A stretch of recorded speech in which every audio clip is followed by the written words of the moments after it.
La historia de la conquista de Canarias es un relato de valentía y tragedia, de exploración y explotación.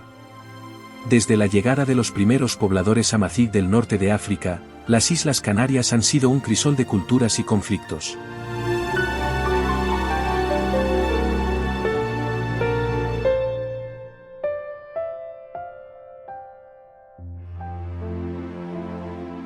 Los amazigh, conocidos también como bereberes, fueron los primeros en llegar a Canarias, navegando desde el norte de África. Estos valientes marineros establecieron las primeras comunidades en un territorio que, durante siglos, permanecería aislado del resto del mundo. Los romanos conocieron estas islas como las Islas Afortunadas, pero su presencia aquí fue efímera y dejó poco impacto duradero.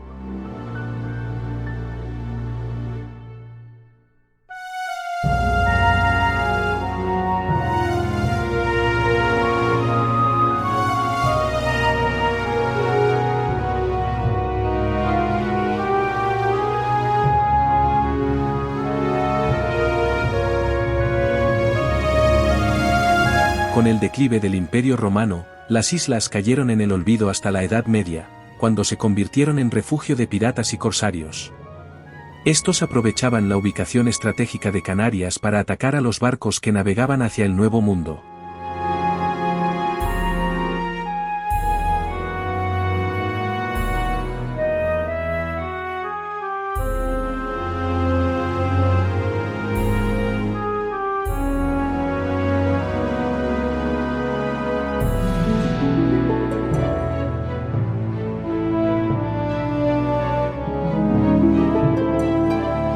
La verdadera transformación llegó con la conquista por la Corona de Castilla en el siglo XV.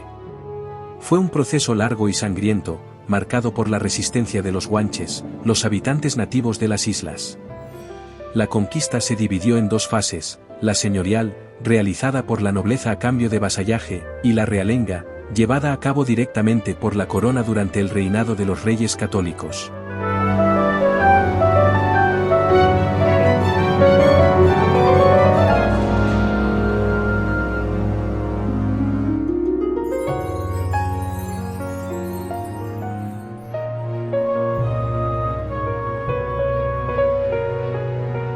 La conquista trajo consigo traiciones y el apresamiento de esclavos. Los guanches lucharon ferozmente, pero finalmente fueron sometidos, vendidos como esclavos o forzados a asimilarse. Las familias poderosas de la península se enriquecieron a costa de la población nativa, estableciendo un sistema de desigualdad y abuso que perduraría durante siglos.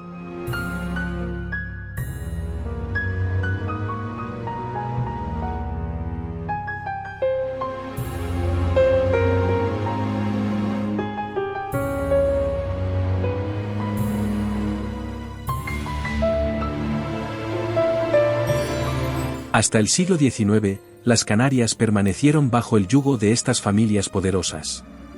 Sin embargo, los cambios políticos y sociales que se gestaban en Europa comenzaron a influir en las islas, llevando a un lento pero progresivo cambio en la vida de los canarios.